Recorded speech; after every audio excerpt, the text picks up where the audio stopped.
안녕하세요. 오늘은 이제 골로새서 말씀을 가지고 함께 나누려고 합니다. 오늘 주제 말씀을 주제를 비밀이라는 것을 잡아봤거든요. 여기 계신 성도 여러분께서도 많은 비밀 또는 한두 가지의 비밀을 가지고 있을 거예요. 나 혼자 아는 비밀도 있고, 또 우리 가족끼리만 아는 비밀, 또 내가 주변에 있는 어떤 특정한 사람들과 가지고 있는 비밀이 있을 수 있는데요. 오늘은 비밀이라고 하는 것은 하나님께서 인간을 사랑하셔서 이 땅에 예수 그리스도를 보내주시고 그분의 피로 인해서 모든 사람들, 지금까지 하나님을 알지 못하던 그런 사람들에게까지도 하나님을 알게 해주시고 유대인과 이방인의 담을 허는, 그래서 유대인과 이방인이 하나로 되는 그 계기가 된 예수 그리스도에 대해서 함께 나누는 시간을 갖도록 하겠습니다.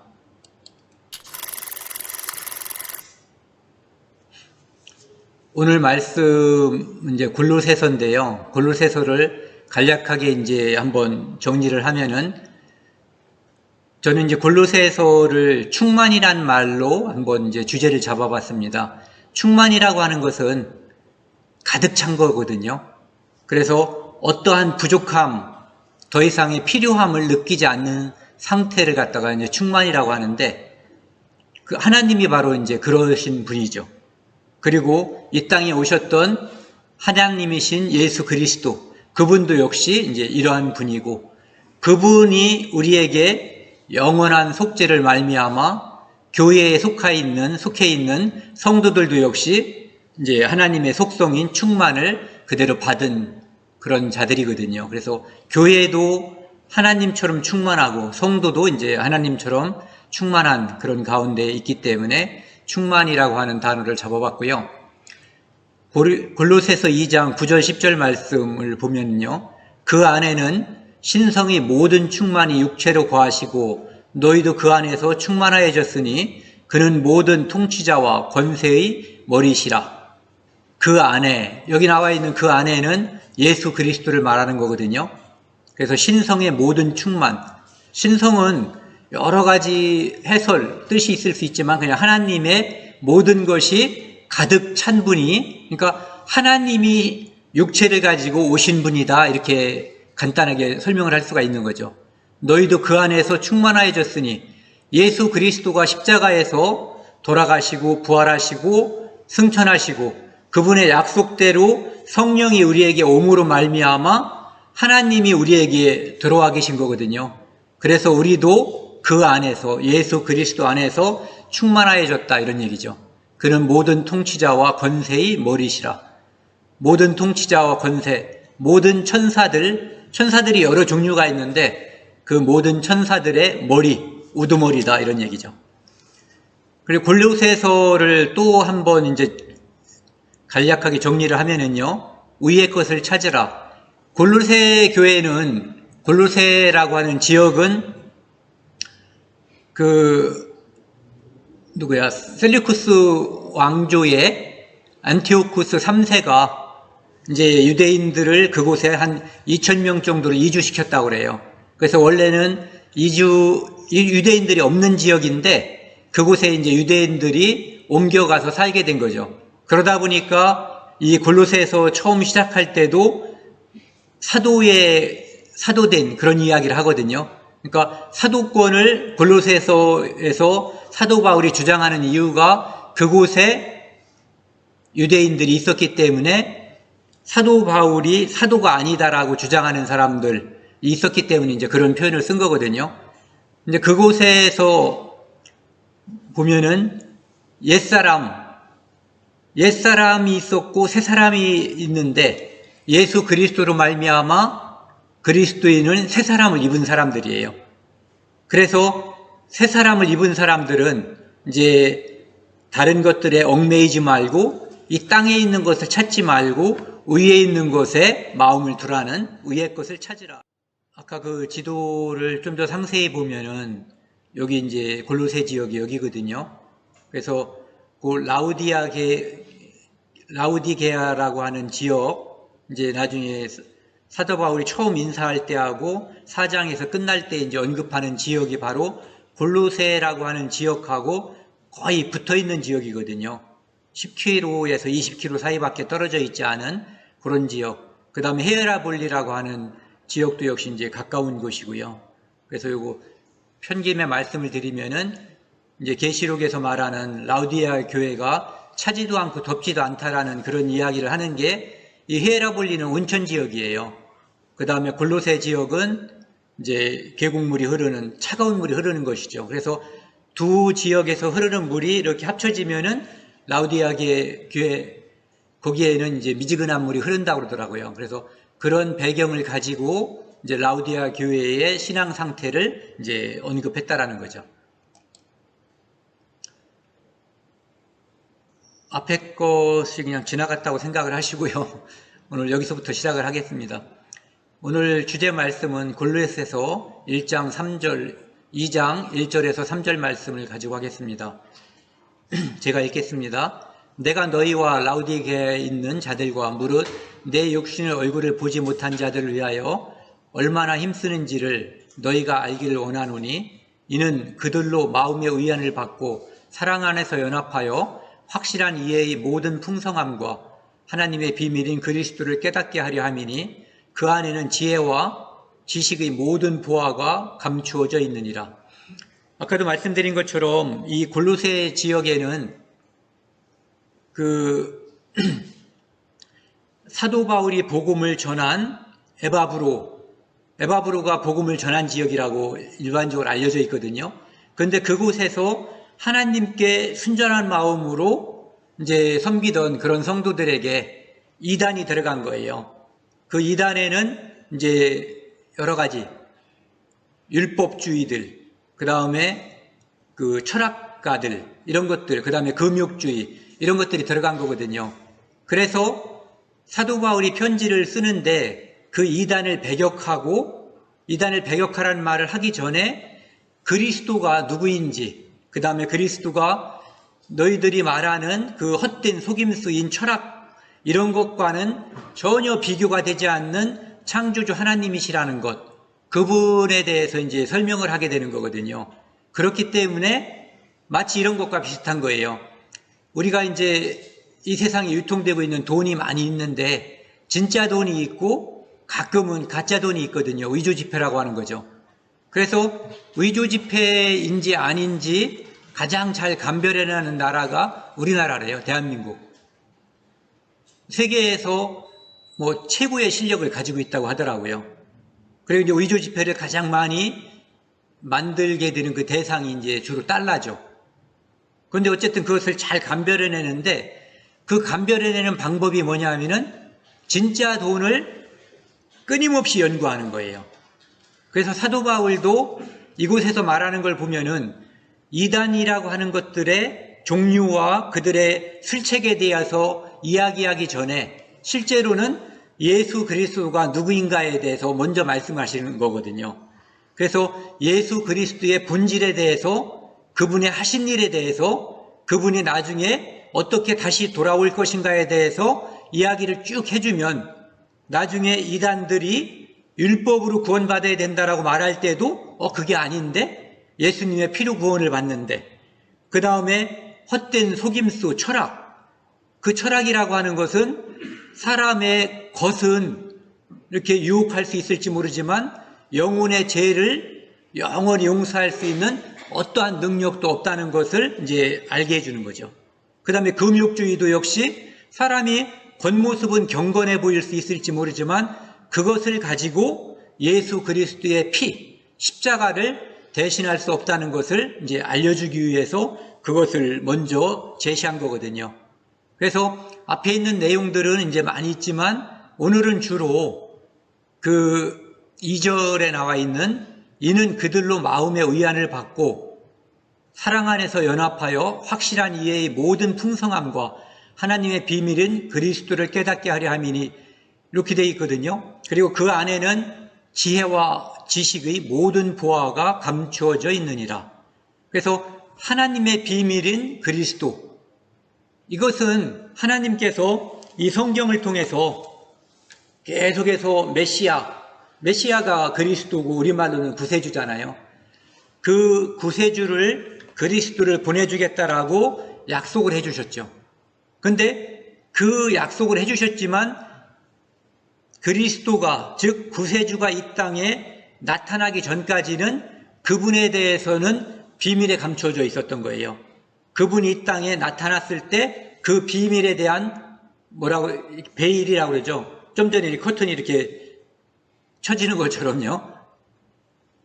그 커튼에 가려져 있던 것이 커튼이 이렇게 열림으로 인해서 무대가 보이는 것처럼 그리스도에 대한 것이 비밀이었는데 예수님께서 이 땅에 하나님의 독생자로서 여자의 후손으로서 이 땅에 나타남으로 인해서 그 비밀이 인봉이 풀렸다는 얘기예요. 그래서 오늘은 하나님의 비밀이 무엇인가? 바로 그리스도거든요. 그리스도는 누구며 어떠한 분인가에 대해서 주로 말씀을 드리는 함께 나누는 그런 시간을 갖도록 하겠습니다. 골로새서 1장 15절에 보면은요. 이분이 바로 그리스도 예수님을 뜻하는 거거든요. 보이지 아니하는 하나님의 형상이시요 모든 피조물보다 먼저 나신 자니. 그래서 첫 번째는 그는 보이지 아니하는 하나님의 형상이다. 그래서 하나님은 보이지 않는 분이잖아요. 하나님은 영이시기 때문에 보이지 않고. 근데 보이지 않는 하나님께서 보이는 것처럼 증거하기 위해서 주신 것이 성경이거든요. 근데 그 성경에 계시된, 성경에 약속된, 예언된 그리스도를 이 땅에 보내주셔서 우리가 눈으로 볼 수 있는 하나님이 바로 예수 그리스도가 되는 거예요. 그러니까 하나님의 형상이라는 것은 보이지 않는 하나님을 보이는 하나님으로 이 땅에 보내주셨다. 그분은 하나님이시다라는 거거든요. 그런데 보이지 않던 분이 보이는 형상을 입고 오셨다. 이런 얘기죠.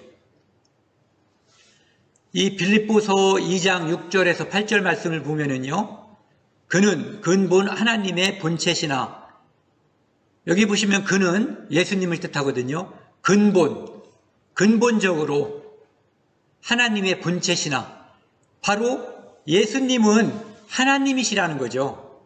그러니까 우리가 삼위일체를 언급하지 않아도 성경에서는 이렇게 예수 그리스도를 가리켜서 하나님이시다. 본체란 말을 구태여 여러 가지로 해석할 필요도 없어요. 그냥 하나님이시다라고 보면 되거든요.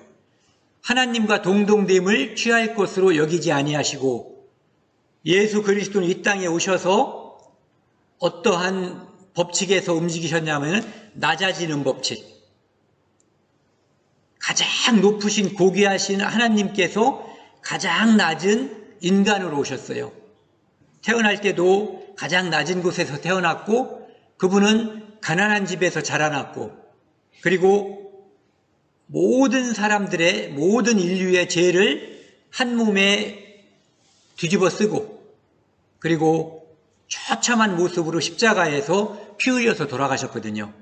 그러니까 사람들은 다 높아지려고 하거든요. 열심히 공부하고 일하는 이유도 높아지기 위해서, 남들보다 돋보이기 위해서 뭔가를 하려고 하는 것이 사람들의 속성이거든요. 그런데 예수 그리스도는 이 땅에 오셔서 하나님처럼이 아니라 하나님이신데, 즉 지고하다고 그러잖아요. 지고. 가장 높으신 분, 더 이상 높을 수 없는 그분인데 그분과 같은 그 위치를 스스로 마다하시고 7절에 오히려 자기를 비워 종의 형체를 가지사 사람들과 같이 되셨고 그냥 사람이 아니라 죄인들의 모든 죄를 다 덮어쓰는 그런 모습이 된 거거든요. 사람의 모양으로 나타나서 자기를 낮추시고 어디까지 낮췄냐면은 죽기까지 복종한 거예요. 우리가 부모님께 복종을 하거나 또는 직장의 상사들에게 복종할 때 우리가 어디까지 복종할 수 있는가를 한번 생각해 보세요. 옛날에 왕정시대에는 죽기까지 다 복종을 하더라고요. 대부분의 사람들이 죽기까지 복종하는 거예요. 사약을 내렸는데 사약을 마시기 전에 저는 어렸을 때 좀 납득이 안 됐어요. 뭐 절을 하고 그렇게 하고 죽더라고요. 어떤 사람들은 저렇게 안 하면 가족에게 보복이 따라서 그런다는데 그런 이유도 있겠지만 실질적으로 그 땅, 그 나라에 대한 주재권, 모든 권한과 권리가 왕, 임금에게 있다는 것을 인정하는 태도인 거거든요. 그래서 이 모든 것을 많이 낮추는 사람은 예수 그리스도 하나님을 많이 인정하는 사람이고, 많이 고개를 치어드는 사람은 그 인정을 덜하는 거거든요. 우리가 구원받은 사람이 됐다고 하더라도. 그런데 예수 그리스도는 인간으로 낮아질 수 있는 가장 낮은 곳, 사람이 상상할 수 없는 그것까지 낮아지신 거거든요. 그래서 십자가에 죽으심이라. 그것으로 인해서 가장 낮아지심으로 인해서 하나님께서는 그분을 가장 다시 높이셨죠. 그래서 그리스도교라고 하는 것은 예수 그리스도께서 가장 낮아지시고 그것으로 인해서 하나님께서 그를 가장 높은 자리에 올리신 것과 같은 법칙. 그러니까 우리도 이 땅에서 낮아지는 것만큼 나중에 높아지는 그런 위치에 오를 거예요. 어쨌든 여기서는 빌립보서 2장 6절에 나와 있는 하나님의 본체시다. 이거 예수님은 바로 하나님이시다라고 하는 거에만 이제 초점을 맞춰보자고요. 그 다음에 히브리서 1장 3절에는 이는 하나님의 영광의 광채시요. 하나님이 영광스러운 분이고 빛이 나는 분. 이것은 하나님을 인간의 차원에서 가장 멋지고 영광스러운 모습으로 묘사한 거거든요. 그런데 그 본체의 형상이다라고 이야기하고 있어요. 즉, 좀 전에 이야기했던 것처럼 하나님의 형상이다, 본질이다 이런 말들과 실질적으로 같은 말씀인 거죠. 그래서 예수님이라고 하는 분은 어떤 사람들은 천사 중에 하나다 또는 선지자 중에 하나다 이렇게 말하고 있지만 골로새서에서 사도 바울이 말하려고 하는 것은 예수 그리스도는 하나님이시다라는 거예요. 하나님. 그런데 그분이 육신을 입고 보이는 하나님으로 이 땅에 오셨다고 하는 것을 강조하는 거죠. 본체의 형상이시라. 그의 능력의 말씀으로 만물을 붙드시며 능력의 말씀으로 만물을 붙드시는 분은 하나님이시죠. 그런데 그의 능력의 말씀으로 그러니까 그분이 바로 하나님이시다. 이것을 다시 한번 강조하는 거예요. 그런데 그분이 이 땅에 오셔서 하신 일이 있죠. 죄를 정결케 하는 일을 하시고 이 땅에 있는 모든 사람들이 하나님과 이렇게 거리가 멀어진 것, 불화하게 된 것, 그것은 바로 딱 한 가지 이유거든요. 바로 죄죠. 그 죄의 기원은 에덴 동산인 거죠. 그런데 어쨌든 죄를 정결케 하시는 일, 즉 죄 때문에 하나님과 인간이 불화하게 됐는데 이 죄의 담을 인간이 할 수 없는 오직 하나님께서만 가능하신 그것을 그분이 이 땅에 오심으로써 죄의 담을 확 허물어 버리신 거예요. 그래서 죄를 정결케 일을 하시고 하는 일을 하시고 높은 곳에 계신 지극히 크신 그의 우편에 앉으셨느니라. 즉 하나님 우편에 지금 앉아 계시다. 즉 그것은 구원의 사역, 구원의 역사를 완전히 성취하고 완료했다 이런 얘기죠.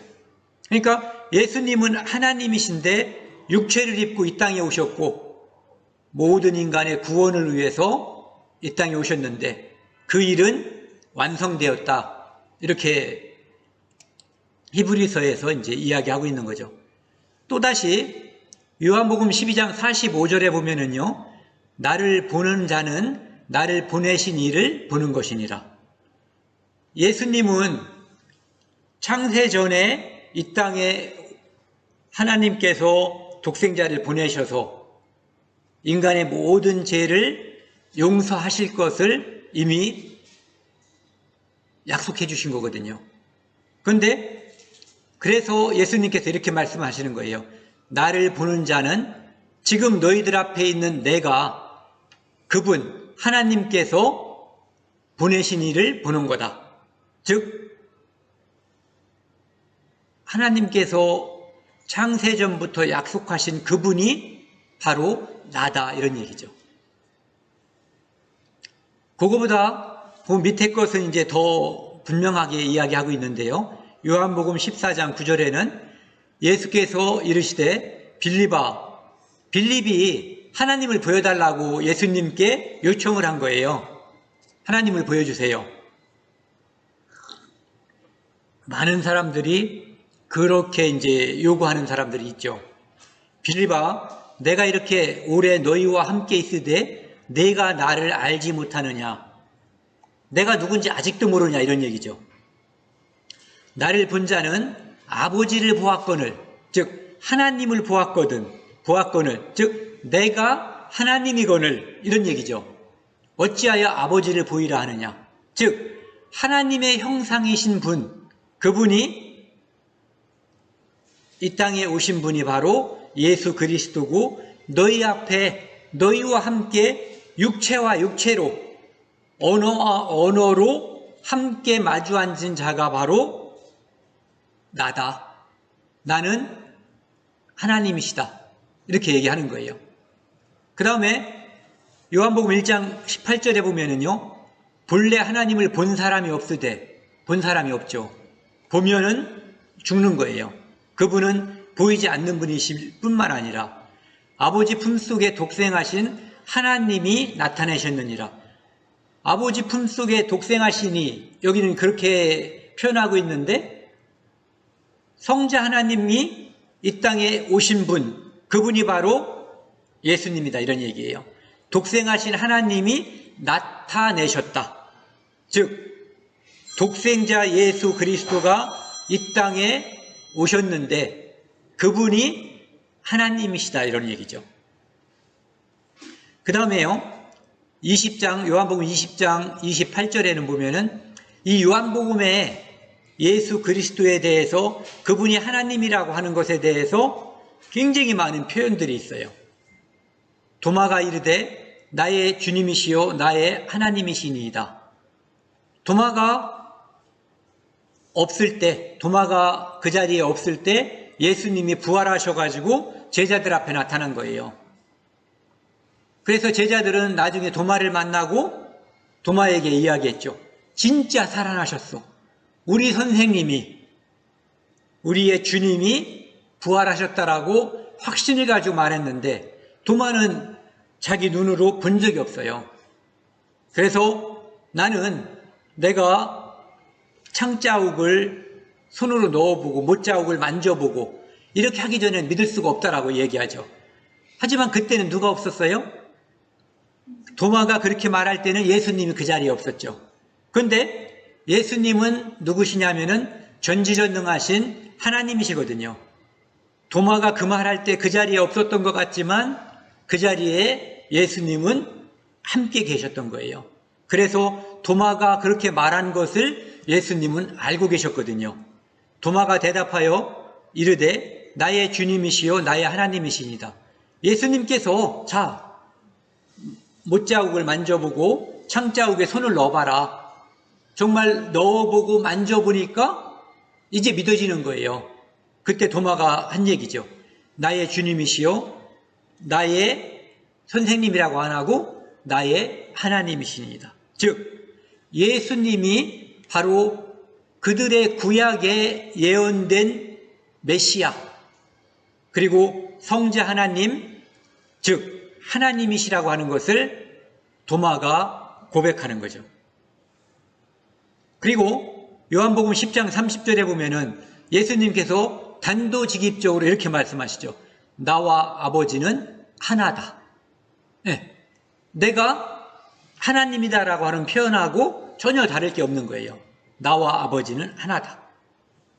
그러니까 하나님의 형상이라고 하는 것, 보이지 않는 하나님이 보이는 모습을 가지고 이 땅에 오신 분이 예수 그리스도라고 하는 것, 그는 천사 중에 뛰어난 사람이 뛰어난 천사가 아니고 선지자 중에 하나가 아니고 바로 천지 만물을 창조하신 바로 그분 하나님이시라는 거죠.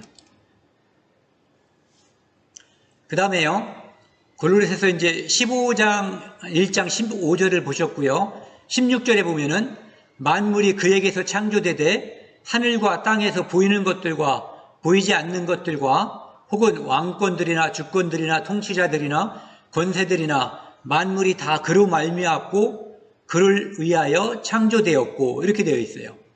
16절에 만물이 그에게서 창조되되 예수 그리스도는 좀 전에 말씀드린 것처럼 하나님이시라는 거예요.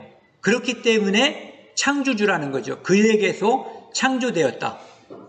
하늘과 땅에서 보이는 것들과 보이지 아니하는 것들. 이 세상에는 우리 눈으로 이제 사람의 위치에서 바라보면은 눈으로 보이는 것이 있고 눈으로 보이지 않는 것들이 있거든요. 어떤 것들은 작아서 안 보이고 어떤 것들은 멀리 떨어져 있어서 안 보여요. 이제 우리가 육체를 가진 완전하지 않은 육체이기 때문에 작아도 안 보이고 어떤 것들은 너무 커서 안 보이는 게 있죠. 우리가 지구의 모양을 학교에서 선생님들이 알려주고 사진을 찍어서 보여주니까 둥글다는 걸 알지만 내가 이 지구 위에서 이렇게 있으면서 이 지구의 모양을 사실은 예전에 알 수 없었던 거거든요. 근데 하나님께서는 그 모든 것들을 창조하셨다는 거죠. 뿐만 아니라 여기 있는 왕권들이나 주권들이나 통치자들이나 권세들, 그냥 천사들 이렇게 보자고요. 이거에 대해서 이런저런 설명을 하는 분들도 많이 있어요. 그런데 그냥 이것들은 천사들이라고 보면 된다고 하더라고요. 그래서 천사들이나 만물이 다, 즉 하나님의 피조물인 천사들도 하나님께서 창조하셨고, 즉 예수님께서 창조하셨고, 그분은 모든 것의 창조주라는 거예요. 보이는 것, 보이지 않는 것들, 그리고 당신들이 숭배하려고 하는 천사들, 그것들도 역시 예수 그리스도의 피조물에 불과하다는 거죠. 그들은 숭배의 대상이 아니라는 거예요. 하나님께서 인간을 위해서 만들어 놓은 그들은 또한 우리를 도우라고, 우리의 심부름을 하라고 만든 거잖아요. 그런데 그들을 섬기는 것은 인간이 어리석을 뿐만 아니라 마귀가 사람들은 이상하게요, 군림하는 것도 좋아하지만 특이하게 또 섬기는 것도 좋아해요. 그래서 어떤 분이 쓴 책을 보니까 그런 표현이 있더라고요. 사람들은 매우 겸손한 것을 좋아한다. 또 매우 교만한 것도 좋아한다. 그리고 종교라고 하는 게 누구를 우러르는 거잖아요. 그런 것들을 사람들이 다 좋아하는데 그런 것들을 하게끔 한 것이 바로 사탄이라는 거죠. 그런데 그곳에서, 겸손한 것에서 무엇인가를 우러르는 것에서 하나를 딱 빼놓는다는 거예요. 하나님과 예수 그리스도. 그러니까 구세주, 슈퍼맨 같은 게 그렇잖아요. 이 세상을 구하는 어떤 영웅이 등장하는데 하나님이 아닌 거예요. 예수 그리스도가 아닌 거죠. 또 누군가를 위해서 헌신하는 누군가를 강조해요. 다른 사람을 위해서 자기가 부서지도록 일을 하고 자기 몸이 병들고 가족도 돌보지 않는 그런 사람들이 나와서 그를 미워하지만 그곳에서 하나님의 희생, 십자가를 뺀 희생을 강조하는 거죠. 그러니까 그것을 뺀 것, 그것을 마귀들은 사람들에게 보여주고 그것을 따르게 하는 거죠. 그러니까 종교도 그렇고 사람들이 군림하는 것, 모든 것들이 결국은 마귀가 예수 그리스도 또는 하나님이라고 하는 모습을 감춘 채 스스로 군림하고 스스로 만족하게끔 하는 매우 좋은 장치가 되는 거예요.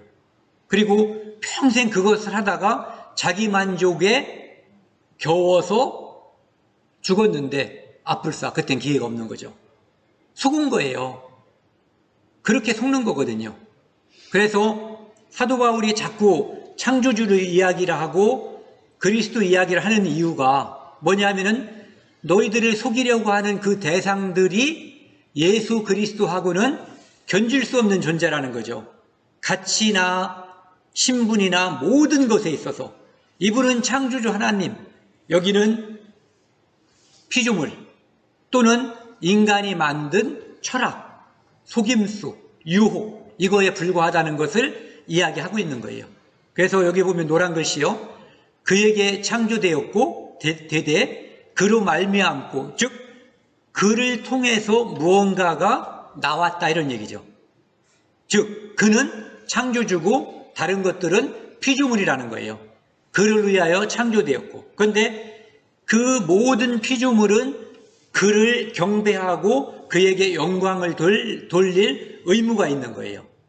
그래서 그를 위해서 창조된 거거든요. 요한복음 1장 10절에는요. 그가 세상에 계셨으며 즉 예수님께서 한 번은 빛으로 오셨다고 되어 있고 또 한 번은 말씀으로 계신 분이 이 땅에 오셨다라고 말씀하시는데 그가 세상에 계셨으며 이 땅에 오셨죠. 세상은 그로 말미암아 지은 바 되었으되 그 터미네이터 영화 같은 거 보면은 이렇게 미래에서 쫙 오는 그런 게 나타나잖아요. 그런 것들에 대한 어떤 상상이 이런 성경 같은 데서 왔을 것 같아요. 이를테면은 아달리아라고 하는 그 황후라고 그래야 되나? 이제 왕도 해먹었으니까 왕이라고 해주죠 뭐. 왕이 그 유다 지파에서 태어난 다윗의 후손들, 왕자들을 싹 죽이려고 하잖아요. 그렇게 죽여버리면은 다윗 왕손을 통해서 씨가 이렇게 쭉 연결이 되지 않고 연결이 되지 않으면 예수 그리스도가 태어날 수가 없잖아요.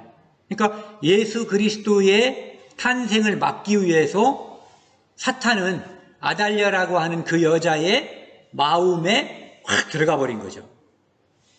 그래서 그걸 시도하지만 하나님은 이제 그것을 그 시도를 갖다가 무의에 그치게 해버리는 거죠. 그래서 이 요한복음 1장 10절에도 보면은 세상은 그로 말미암아 지은 바 되었으며 그래서 예수님은 창조주라고 하는 것을 다시 한번 이야기하고 있죠. 그 다음에요. 골로새서 15절 16절 봤고요. 17절에 또한 그가 만물보다 먼저 계시고 만물이 그 안에 함께 섰느니라. 만물보다 먼저 계셨다라고 하는 것은 만물이 존재하기 전에 그분이 존재했다는 거예요. 만물이 탄생하기 전에 그분을 탄생시켰다, 피조했다, 이런 피조물 중 1번이다라는 의미가 아니라 모든 피조물이 존재하기 전부터 그분은 존재하는 분이었다라고 하는 것을 이야기하는 거죠. 요한복음 1장 1절, 3절하고 14절에 보면은요, 태초에 말씀이 계시니라. 여기 나와 있는 태초는 누가 이제 저는 그런 것들을 잘 생각을 안 하는데 창세기에 있는 태초와 여기 있는 태초는 창세기 있는 태초보다 여기 있는 태초가 훨씬 앞선 개념이다라고 이야기를 하더라고요. 어쨌든 태초에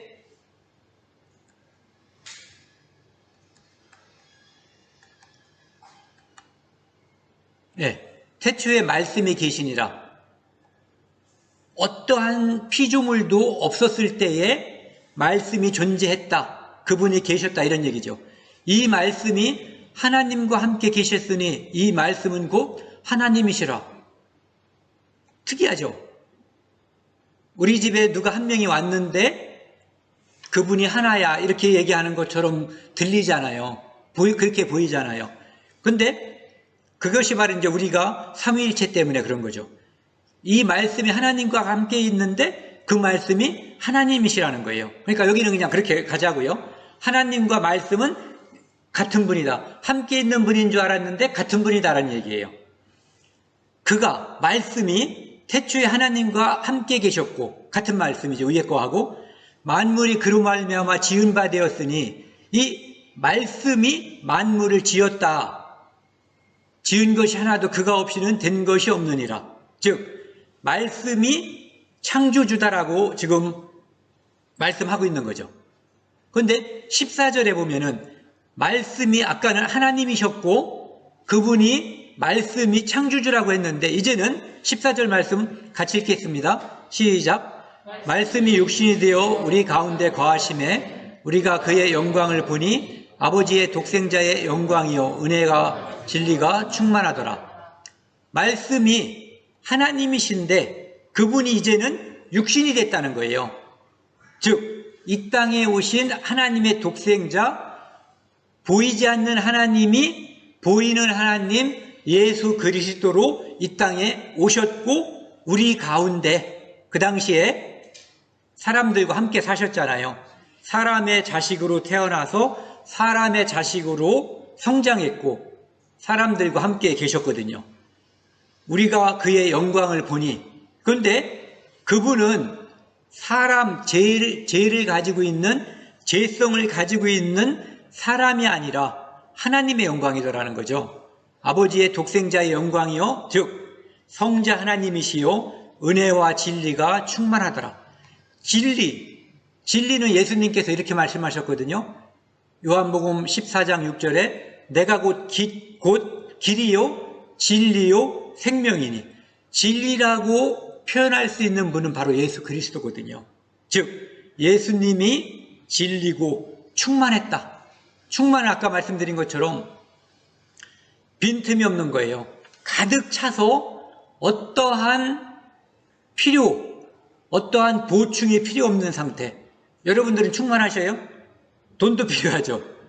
점심때 되면 밥도 먹어야죠. 또 화장실도 가야지 되고 여러 가지 우린 필요한 것들이 너무 많아요.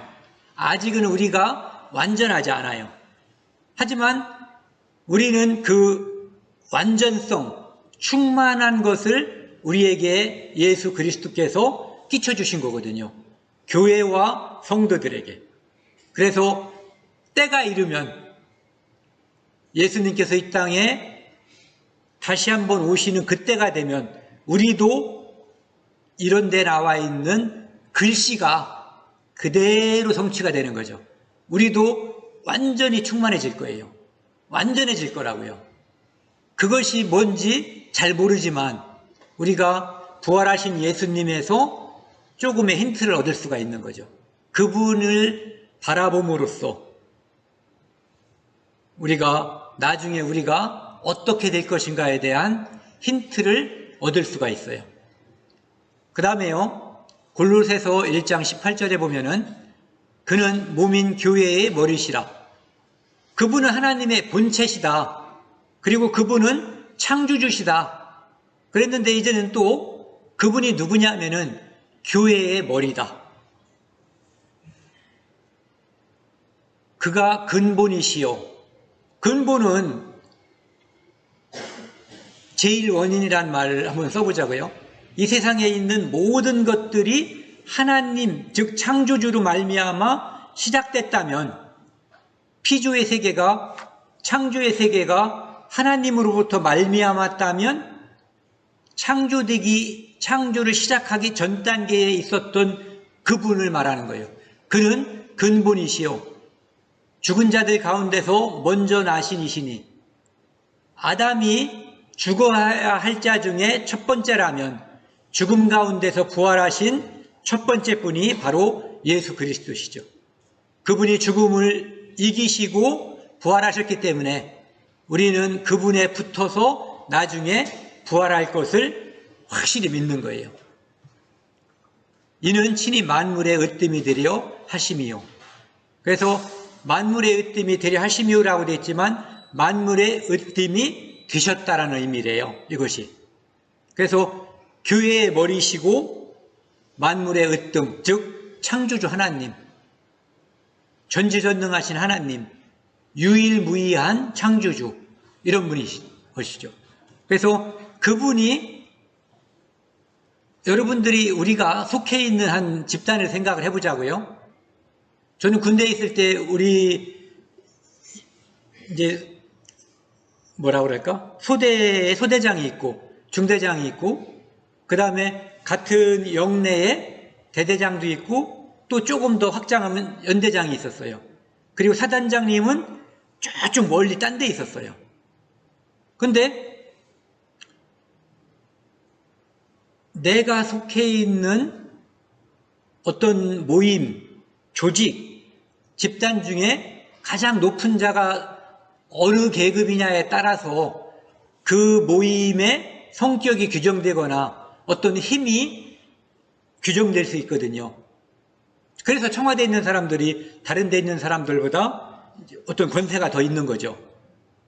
근데 교회의 머리이신 예수님이신 거예요. 우리 위에 바로 계신 분이 천지를 창조하시고 모든 것의 주관자이시고 통치자이신 바로 하나님이신 거거든요. 그분이 우리 위에, 우리와 늘 함께 있고 우리가 무엇이 아쉬워서 말하면 들으시고 우리가 억울해도 들으시고 우리가 필요한 것도 들으시고 그 모든 것에 관심을 가지고 함께 계신 분, 그분이 바로 예수 그리스도인데 지금 현재 우리와 함께 계신 분이죠. 이 자리에도. 그러니까 우리가 교회라고 하는 것에 우리가 속해 있다는 것이 얼마나 영광스러운 것인가, 이것을 한번 생각해 봐야지 돼요. 지방에 있는 말단 관리, 그게 아니라 청와대에 있는 최고위층이 아니라 이런 분들은 선거에서 왔다 갔다 하잖아요. 근데 옛날에 왕들은 한 번 되면 끝까지 했죠. 근데 왕은 시대에 따라서 나라에 따라서 수천 수백 명이 바뀌었을 거예요. 어쩌면 수만 명일지도 모르죠. 왕이었다고 해도 아무것도 아닌데, 근데 바로 창조주 하나님이 우리의 머리가 되시는 거예요. 그분이 우리 교회의 지도자이신 거예요. 이 모임을 이끌어 가시고 영원무궁하게 함께 인도하시는 분인 거죠. 에베소서 1장 22절 23절에서는 이렇게 표현하고 있어요. 또 만물을 그의 발 아래 복종하게 하시고, 언젠가 우리 눈에도 보이겠죠. 지금은 하나님께서 모든 것을 만물을 운영하고 계시지만 이것은 한번 저주받은 땅인 거예요.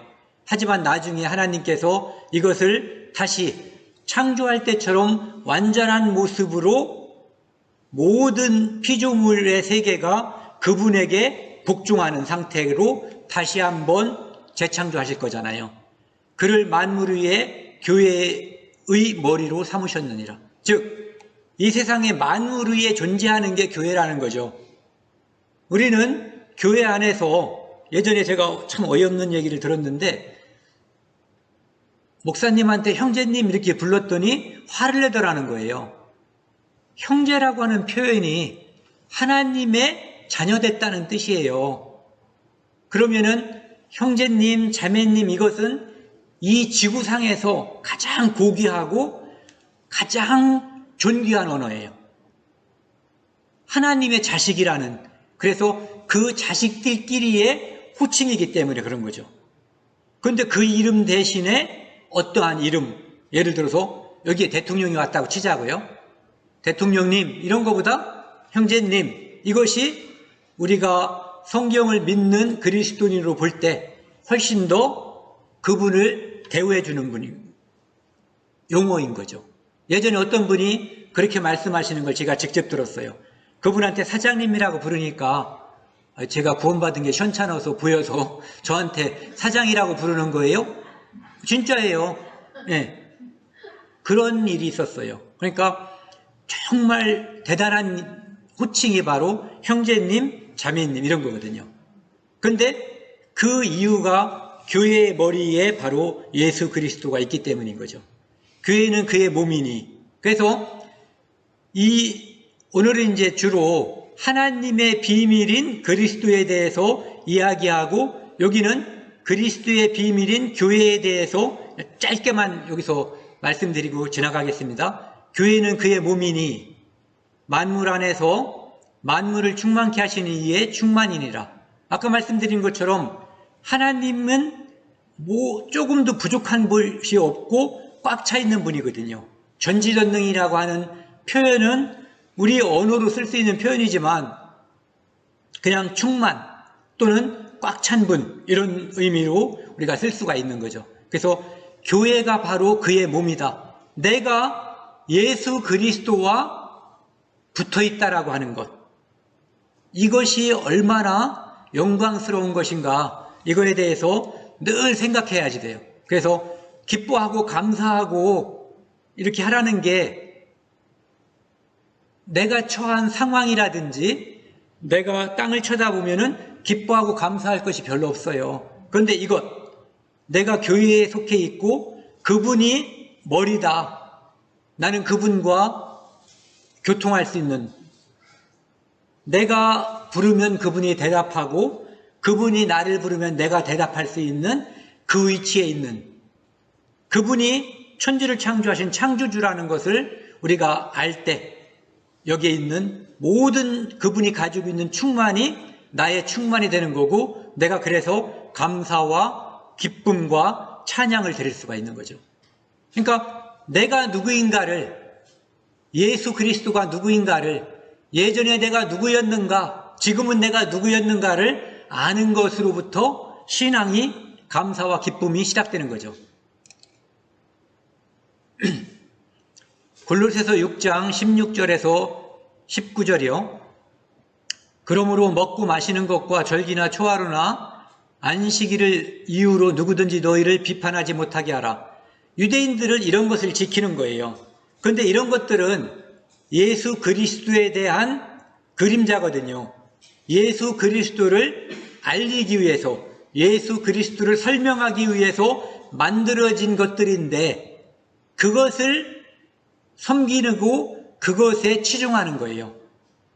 마치 해와 달이 큰 것이 반짝이고 있고 먼 데 있는 별이 반짝이고 있으면 저것을 만드신 분은 얼마나 대단할까, 이 생각을 해야지 되는데, 해와 달을 섬겨버리는 그것과 똑같은 거예요.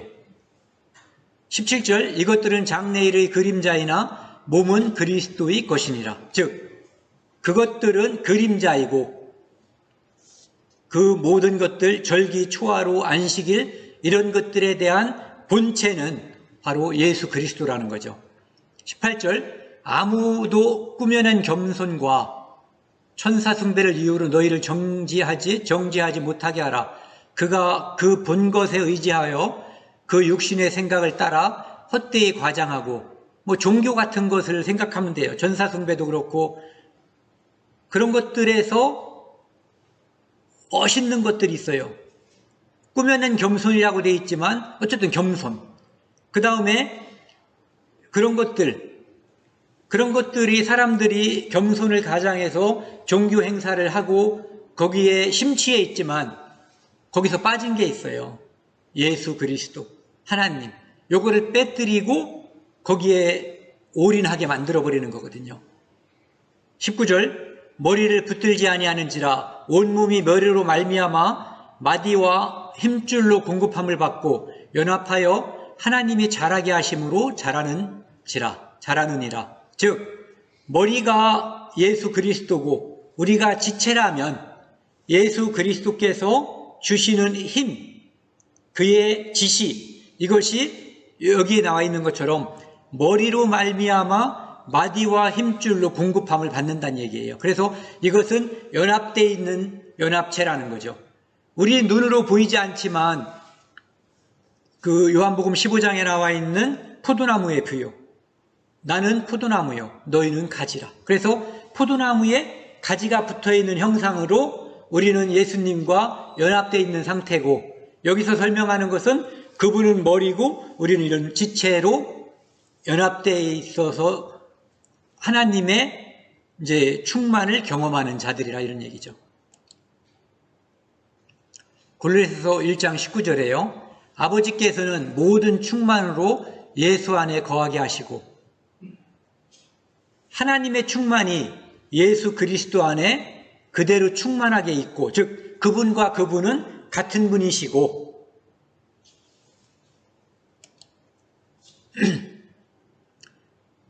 1장 20절 22절에요. 그의 십자가의 피로 화평을 이루사. 이제는 예수 그리스도는 누구인가? 하나님의 본질이다. 형체다. 형상이다. 창조주다. 그리고 이번에는 화평케 하시는 분이다. 이런 분이죠. 십자가의 피로 화평을 이루사 만물고 땅에 있는 것들이나 하늘에 있는 것들이 그로 말미암아 자기와 화목하게 되기를 기뻐하심이라.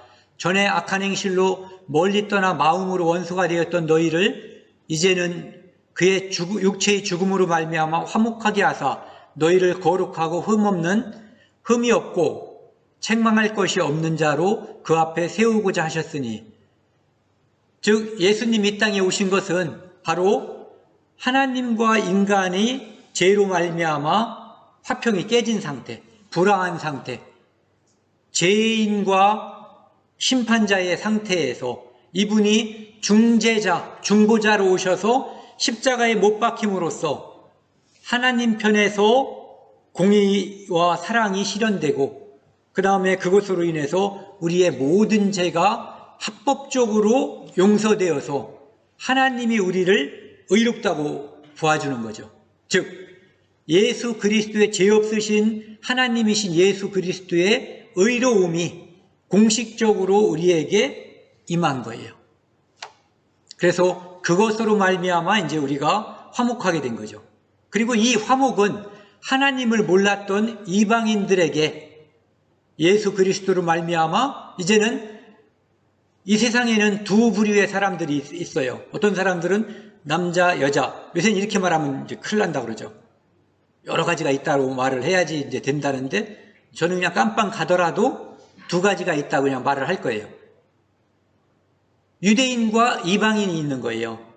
하나님을 자기 것이라고 생각하고 하나님의 백성이라고 생각하는 자들과 이방인을 개라고 생각하고 있는 이방인, 유대인, 그리고 하나님을 몰랐던 이방인.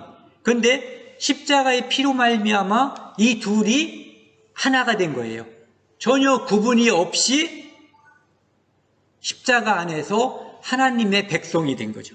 예전에는 유대인들만 하나님의 백성이었는데 이제는 그리스도의 십자가 안에서 유대인과 이방인이 하나가 된 것. 이것이 바로 교회고 그것이 바로 그리스도의 비밀인 것이죠.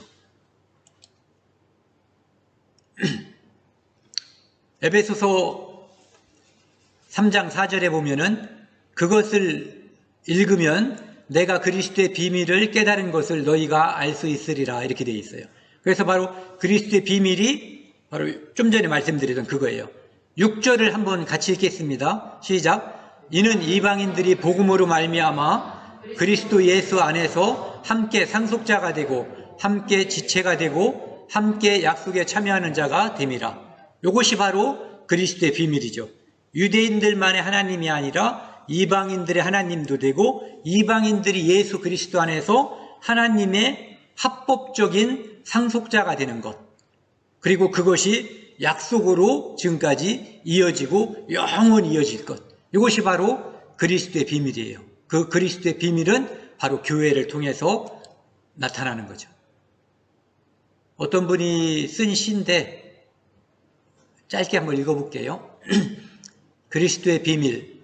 예수님은 하나님의 아들, 우리 중 유일하게 죄가 없으신 분, 나와 하나님과의 관계를 아버지와 자녀되게 해주신 분, 인간으로 태어나 인간의 삶을 살다 가신 나를 너무나 잘 아시는 분, 고난도 고통도 나와 같이 겪으신 분, 하나님 앞에 어떻게 순종해야 하는지를 가르쳐주고 가신 분, 내가 벌레 같은 하나님의 피조물임을 알게 하시고 하나님 진리의 말씀에 무릎 꿇고 경배하게 하신 분, 나의 머리 되시고 내 안에 거하시며 나를 하나님의 자녀로 살게 하신 분, 하나님의 능력을 나를 통해 보여주시고 하나님의 자녀로 항상 기쁘게 살라 하신 분, 몸으로부터 나시고 몸으로 죽으시고 몸으로 부활하셔서 영원한 몸을 가지신 분, 오직 사랑만 있으신 분.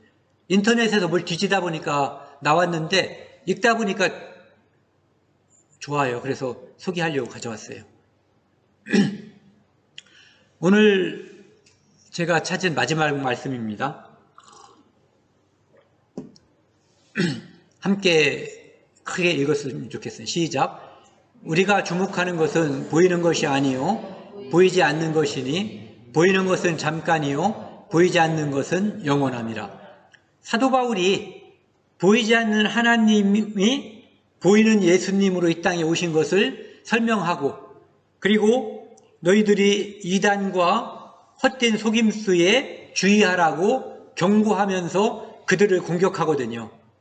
그 모든 것들은 결국은 보이지 않는 하나님을 보이는 예수님으로서 구세주로 영접한 성도들은 궁극적으로 이 땅에서 보이지 않는 것을, 즉 변하지 않는 것을 추구해야지 된다는 거죠. 보이는 것은 다 변하는 것들이에요.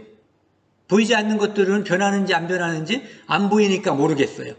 적어도 보이지 않는 것, 보이지 않는 분, 하나님은 변하지 않는 분이시거든요. 그래서 우리가 주목하는 것은 보이는 것이 아니요, 이 땅에 있는 것은 다 변화돼서 사라져버리는 것들이거든요. 거기에 내가 가치를 두고 거기에 투자한다면 나중에 건질 게 없는 거예요. 변화해버렸으니까, 사라져버렸으니까. 근데 보이지 않는 것, 보이지 않는 것이니 보이는 것은 잠깐이요 보이지 않는 것은 영원함이라. 즉 우리를 구원하신 분 예수 그리스도, 그분을 이 땅에 보내신 분 하나님, 그것을 아는 것과 그분을 전파하고 그분을 위해 살기 위해서 나 자신을 헌신하고 희생하는 것, 그것이 보이지 않는 것, 즉 영원한 것, 변하지 않는 것에 우리가 마음을 두고 투자하는 것이거든요. 그래서 우리가 하나하나의 행동에, 예를 들어서 술 먹으면 안 돼, 이런 것들을 하려면은 우리에게 옥매는, 옥조이는 것들이 수도 없이 많거든요. 금욕주의에 빠질 수가 있어요. 그런데 포괄적으로 우리가 무엇에 마음을 둘 것인가, 어디에 투자할 것인가, 무엇을 할 것인가를 이렇게 하자는 거죠. 보이지 않는 것, 영원한 것, 그 찬송가에 그거 있죠. 나의 영원하신 기업.